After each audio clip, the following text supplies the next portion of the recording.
दोस्तों आज हम पहुंचे हैं मेड़ता में।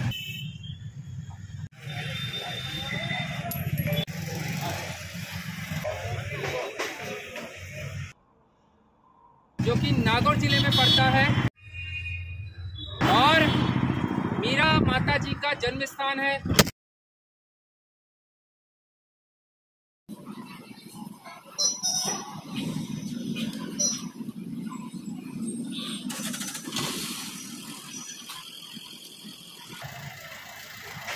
बिल्कुल सही है दोस्तों, मेड़ता मीरा जी के नाम से ही जाना जाता है।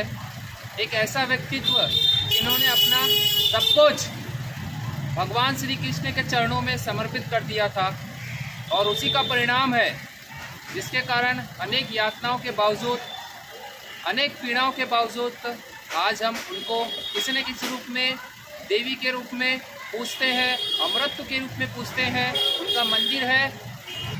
दोस्तों अक्सर लोग मुझसे ये प्रश्न पूछते हैं कि आखिर सब कुछ छोड़ छाड़ के तुम साइकिल से पूरी भारत यात्रा पे क्यों निकल गए, क्या मिलता है तुम्हें? इसके उत्तर तो मैं समय समय पर देता रहता हूँ, लेकिन एक प्रश्न मैं आपसे पूछता हूँ कि हम जब से समझदार होते हैं तब से हम संसाधनों को जुटाने में लग जाते हैं, दौलत, शोहरत, नाम, सब कुछ। अगर उसी से हमें शांति और आनंद मिलता तो मंदिरों में, आश्रमों में, तीर्थ स्थानों में लाखों की संख्या में भीड़ क्यों जुटती? अगर उसी चीज़ों में अगर आपको आनंद मिलता तो आप सब ये जगह पे क्यों घूमते हो? तो दोस्तों भारत यात्रा की आज हमारी 456 दिन में हम मेड़ता पहुँचे हैं, जहाँ पर मीरा जी का जन्म स्थान माना जाता है। क्योंकि हम जानते हैं मीरा जी भी कृष्ण की भक्ति में अत्यंत ही लीन रहती थी और अनन्य भक्त है भगवान श्री कृष्ण की।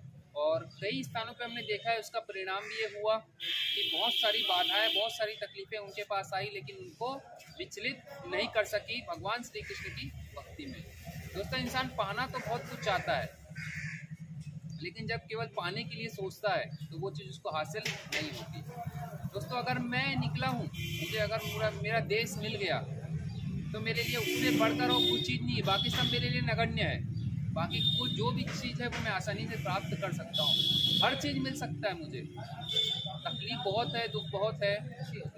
456 दिन में आखिर हम क्या बदल पाए, अपने आप को कितना हासिल कर पाए, वो सब आपके साथ में शेयर करेंगे। दोस्तों अभी आप देख ही रहे होंगे 456 दिन हमें पूरे भारत यात्रा को अभी करते हुए हो गए।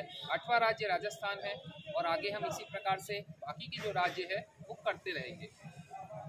तो जैसा कि मैंने आपको पूछा था सवाल कि भाई क्या मिलता है, तो अगर आप समझ गए होंगे तो बस वही मुझे मिलता है।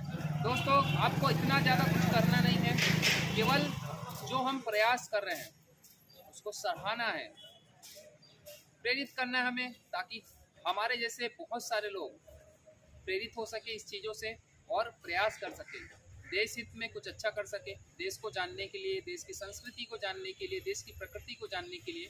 और कुछ ना कुछ जब निकलते हैं तो कुछ ना कुछ सामाजिक कार्य करते रहते हैं। जैसे रोड में कोई जानवर पड़ा रहता है, मरा हो या जिंदा हो, तो उसको साइड में करते हैं। छोटी मोटी अगर किसी की ज़रूरत होती है तो पूरा अगर हम कर पाए तो पूरा करने का प्रयास करते हैं। अच्छी अच्छी जगहों पर जाते हैं, मन शांत रहता है, पॉजिटिव थिंक आती है, अच्छे विचार आते हैं, अच्छा कार्य करते हैं जितना हो सकता है उतना। बच्चों को पॉजिटिव थिंकिंग देने का प्रयास करते हैं ताकि वो भी एक अच्छा सोच रखकर जो उनको बनना है वो बने, लेकिन एक अच्छा इंसान पहले बने, ताकि अगर वो जो बनेंगे तो वो उसका जो प्रयास करेंगे तो सकारात्मक रूप में करेंगे। तो दोस्तों ऐसे ही हम निरंतर कुछ ना कुछ सीखते हुए, आगे बढ़ते हुए अपनी यात्रा जारी रखने वाले हैं। आपसे समय समय पर हम जो अपने अनुभव शेयर करते ही हैं, और जो जुड़े हैं वो हमको जानता ही होगा कि हम भारत की यात्रा कर रहे हैं। और एक चीज़ हमने ये नोटिस की है कि जो आपको पहचानता है वो आपका साथ कभी नहीं देता। यात्रा के दौरान हमें बहुत सारे लोग जानने लगे हैं, वो मेरे साथ है। तो कई बार आप ऐसा हो जाता है ना कि कई बार आपको विश्वास रहता है ये मुझे पहचानता है, ये मेरे साथ है, तो ये आपकी गलतफहमी होती है। वही इंसान आपका साथ नहीं देगा जो आपको पहचानता है, जो आपको जानता है वो आपका साथ बिल्कुल देगा। तो यात्रा के दौरान हजारों लाखों लोग हमें जानने लगे हैं, हमें मानने लगे हैं। इस बात का हमें एक आनंद है, गर्व होता है कि हम कोई अच्छा प्रयास किए, उसमें हमें सफलता भी मिल रही है और लोगों को हम कुछ पॉजिटिव दे पा रहे हैं। दोस्तों ऐसे ही निरंतर कुछ ना कुछ अच्छा आपके साथ में समय समय पर बांटते रहते हैं। हमारे अनुभव, हमारे एक्सपीरियंस, जितना हो सकता है उतना पॉजिटिव चीज़ें रखने का प्रयास करते हैं। अब जब पॉजिटिव चीज़ें रखते हैं, इस कारण से वो चीज़ें क्या हो जाती है, बहुत कम स्तर पर फैलती है। क्योंकि आजकल अगर आप नेगेटिव चीज़ कुछ डाल रहे हैं, गाली गलौज कर रहे हैं, लड़कियों के बारे में कुछ कह रहे हैं, ऐसे कुछ वीडियो डाल रहे हैं, तो आप बहुत जल्दी फेमस हो जाएंगे। लोग मुझसे यही पूछते हैं कि भाई इतना बड़ा आप काम कर रहे हैं, आप फेमस क्यों नहीं हुए हो। सब मुझसे यही पूछते हैं कि आपके सब्सक्राइबर कितने हुए। भाई मुझे कहाँ इतने जल्दी फेमस होके विदेश जाना है, गाड़ी खरीदनी है, बढ़िया अपना अप टू डेट होना है। भाई मैं तो धीरे धीरे होना चाहता हूँ, अपने देश का आनंद लेना चाहता हूँ, सुकून भरी लाइफ जीना चाहता हूँ, आनंद से जीना चाहता हूँ। भले मुझे 2 रोटी मिले, लेकिन बढ़िया शांति से मिले, सुकून से मिले, किसी प्रकार की कोई चिंता ना हो, देश के साथ जीऊँ, देश की संस्कृति के साथ जीऊँ, तो वो 2 रोटी मेरे लिए काफ़ी है। दोस्तों बहुत ही आनंद आता है भारत की यात्रा में, बहुत ही अच्छा लगता है। आसपास का माहौल, लोगों का बिहेवियर, हालांकि हर जगह पॉजिटिव लोगों की सोच नहीं रहती, कई जगह नेगेटिव भी रहती है, लेकिन फिर भी आप जब निकले हैं तो बेसिक सी बात है, आपको इतना बड़ा आपने चैलेंज दिया है तो आपको चैलेंज का जो परिणाम है वो तो भुगतना ही पड़ेगा। तो ऐसे बहुत जगह भुगतना पड़ता है, घर है, परिवार है, अपने लोग हैं जो समझते नहीं इस बात को। कई बार ऐसा भी हो जाता है कि बहुत सारी चीज़ों को हम रख नहीं पाते आप तक सही वे में। कई लोगों के प्रश्न रहते हैं या कई लोगों के फ़ोन रहते हैं, कई लोगों के वीडियो भी बनाते लेकिन वो डाल नहीं पाते। यही होता है, कभी मेमोरी फुल हो जाती है, कभी डाटा ख़त्म हो जाता है, कभी बैटरी ख़त्म हो जाती है, चार्जिंग ख़त्म हो जाती है। तो दोस्तों ये तो सफ़र का एक आनंद है। अलग अलग लोग, अलग अलग प्रकृति, धूप छाँव, ये सब चीज़ का आनंद लेने को निकले हैं।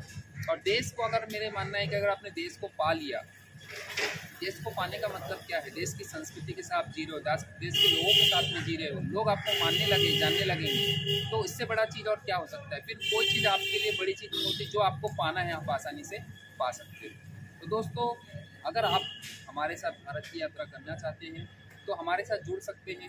बस इतना सा अनुरोध करूँगा, अगर आपको ऐसा लगता है कि हमारा जो प्रयास है बिल्कुल में सराहनीय है, तो आप भी चीज़ों को फैला सकते हैं, शेयर कर सकते हैं, सब्सक्राइब कर सकते हैं, कमेंट कर सकते हैं।